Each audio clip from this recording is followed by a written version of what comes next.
ГСП онлайн. Городские новости сейчас.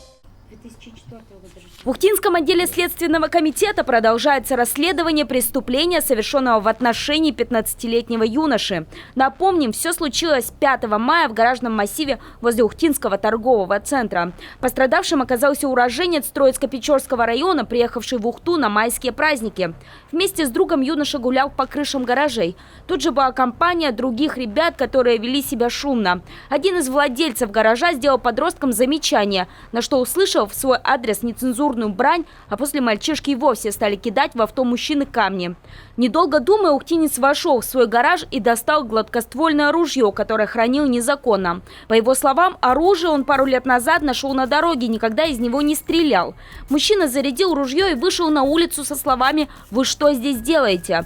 Несмотря на то, что к тому времени хулиганы сбежали, он решил довести задуманное до конца. В его поле зрения находилась голова одного из подростков, в нее-то он и целился с расстояния в 23 метра.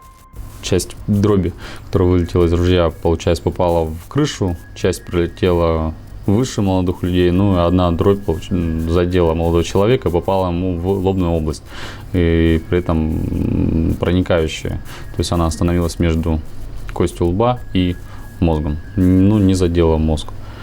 Вот это мужчина. На вопрос, для чего он это сделал, говорит, что однозначно убивать у него умысла не было молодого человека.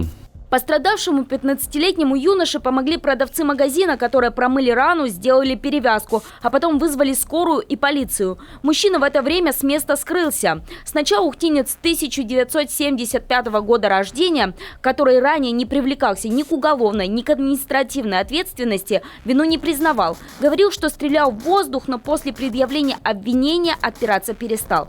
Теперь ему грозит до 10 лет лишения свободы за умышленное причинение тяжкого вреда здоровью с применением оружия. Пока открыт вопрос о его вменяемости. В ближайшее время будет проведена психиатрическая экспертиза.